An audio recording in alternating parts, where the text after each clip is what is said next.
Sometimes you think it'd be easier to do it yourself, but you gotta let your kids learn how to do things, so I'm gonna let them take care of this.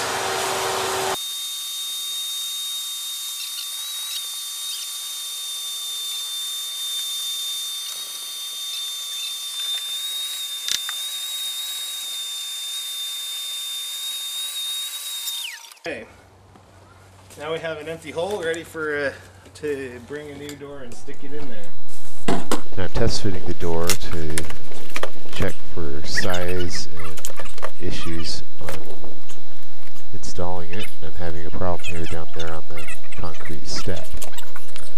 So I measure the opening to figure out where the problem is. Okay, my framing's done right, but I've got concrete in the way down here, so we're gonna get fancy with the concrete saw. This is my problem spot. I'm gonna use a masonry grinding blade on my angle grinder and just see if I can get this spot out, this high spot out of the way. If not, I'll have to resort to the diamond blade.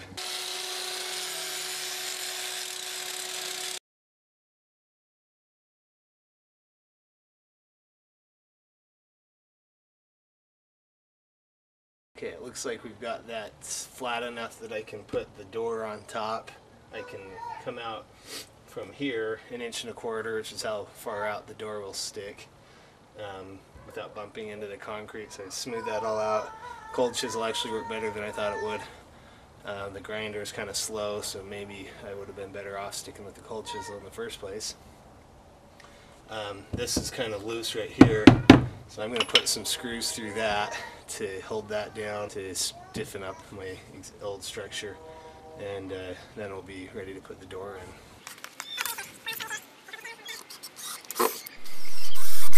These nice long screws. Make sure your structure is sound and sturdy. Alright, we're going to try to fit in the door again. The door fits in nicely this time. Okay, this is critical to plumb the door with the level. Use the longest level you have. I only have a 4 foot, so that you can make sure that this jamb is actually plumb. If it's not plumb, the door is going to swing open or close all by itself. I'm drilling a pilot hole through the door frame so I don't split the wood out when I put a long screw in.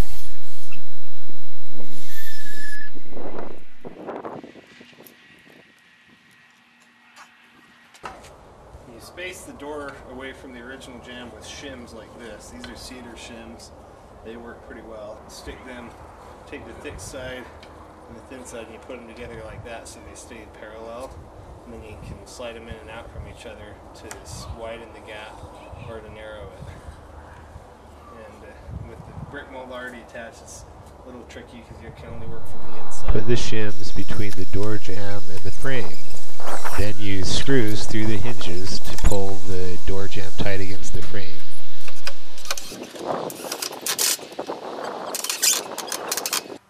I'm using short pieces left over from a previous project. They work well, and I don't have to waste extra full-size shims. Close it, make sure it looks right.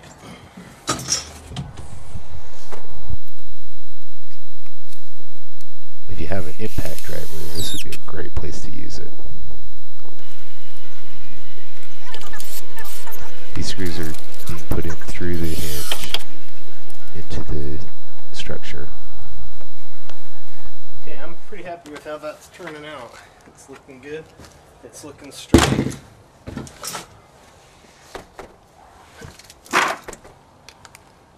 And it closes well, even for a cheap Home Depot door. Cheap, expensive, but not very well made.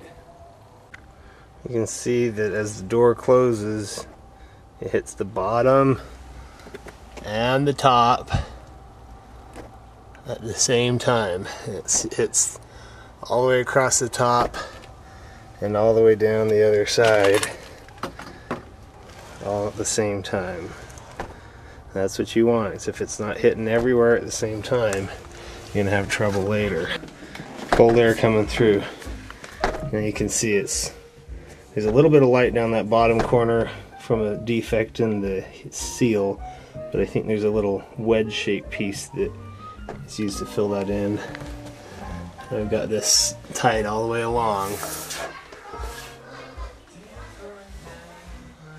The crack on this side is thinner than the other side, but it's pretty consistent in width all the way down, although it is a little bit tight here on the top, but not very much, and I'm not going to worry about it today. So I'm pretty happy with how this looks. Now these shims, we gotta saw these off as close to the jam as we can. It's kind of hard right there behind the hinge, but we'll manage. And get them on this side as well. And then we can spray foam in there in that crack to fill it all in and keep the cold air out this winter. Alright, one of the first things we're going to have to do on this door latch is the trim plate here has square corners and the cutout only has round corners. So we've got to go in with the chisel and clean up those corners so that it can fit down inside there. So we have a very sharp chisel, and we will use a hammer to carefully make those corners square with the rest of the cutout.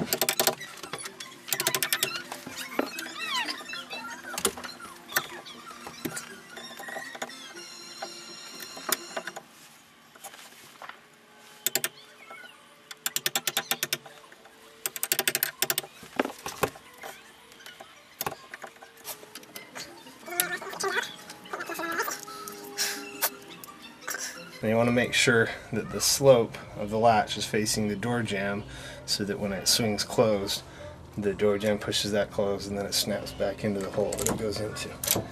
So you put that in like that, squish it in tight, and we'll put a couple of screws in that.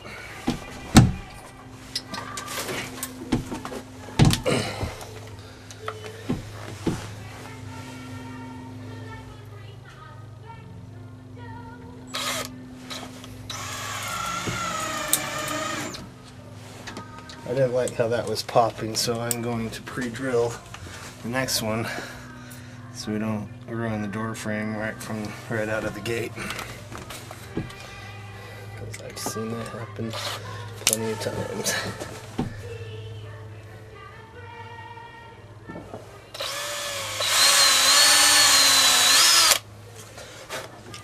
I didn't drill as deep as the screw is going to go, so the end of it will engage.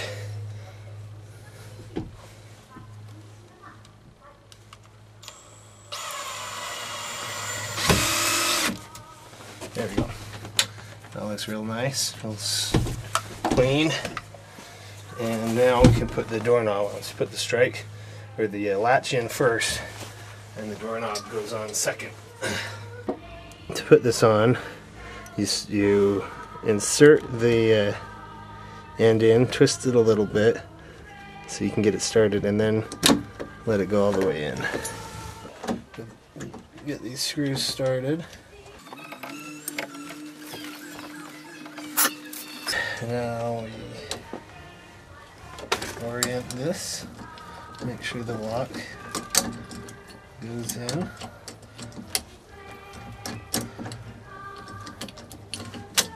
It locks and unlocks properly. Now we can tighten up those screws with the drill. Now since I like to use a drill and you don't have a straight shot, you don't want to put the screws all the way in one shot, because then the other one across from it sticks way out and it makes it kind of hard to get it on. So we'll put them on a little bit at a time until we're happy with it where it is now. If you notice, as it gets tight, I'm shaking it, making sure that the latch is properly aligned, and then I'll twist it too to make sure that it it functions properly. Sometimes you'll get it tweaked down like that, and you'll twist it and it'll actually bind up and it won't snap back out all by itself. So I want to tighten this up right where it is now.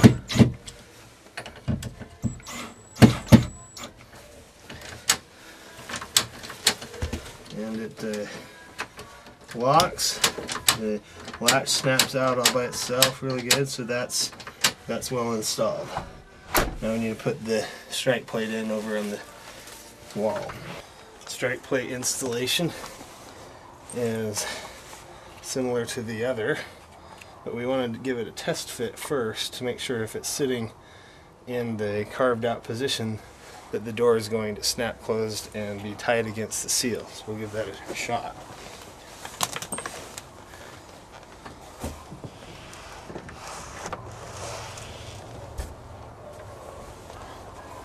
Now I'm not real pleased with where that lines up, so I'm going to carve out a teeny bit more along here, and unfortunately I'm just going to do that, kind of eyeball it. I'm going to try about that much tighter, so I'm holding the piece in place where I think I want it, and then carving out the outline of it.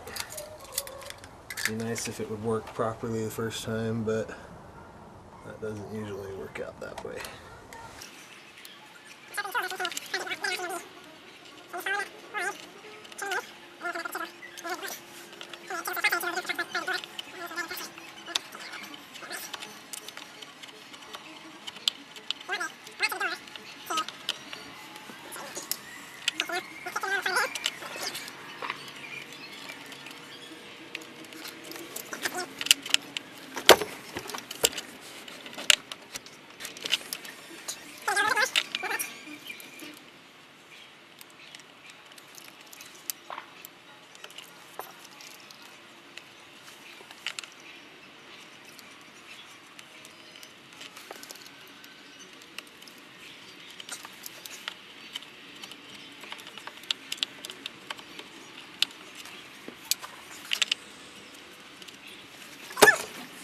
Now I've got that looks like it'll hold the door closed against the seal, so I just need to pre-drill some holes and then put some screws in.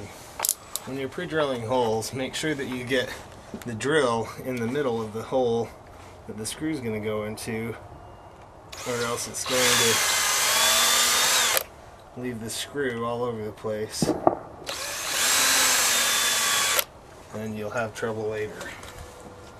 So I want to get that as centered up as you can get it.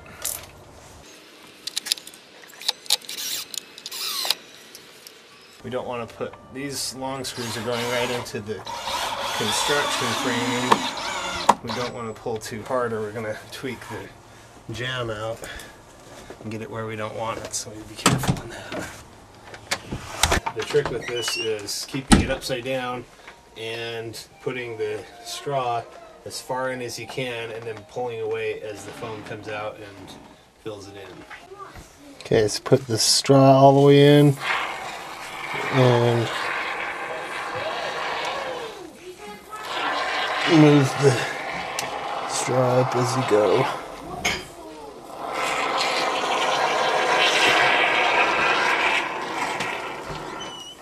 And this is the only way to do this right. You don't want to fill this spot. That might be too full. You'll end up with cutting a lot out when you're done. It keeps foaming for a while.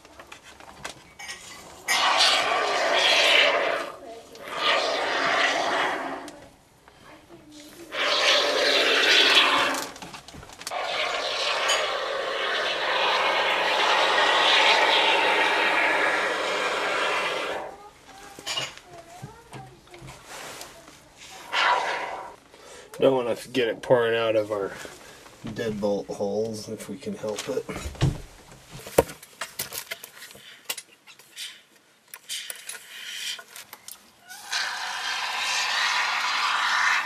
Now any mistakes like this, that you get it on something you didn't want to get it on, don't try to clean them up until it's dried up, because it's just going to make the mess worse. Same with anything where it's sticking out. Any place where it's sticking out like this, you just leave it alone until it's dried up, and then once it's dry, you can come back with a knife or a saw and slice through it really easily, and it'll come off without leaving much residue. And any residue that is there, you can usually scrape off pretty easily with a chisel or a knife.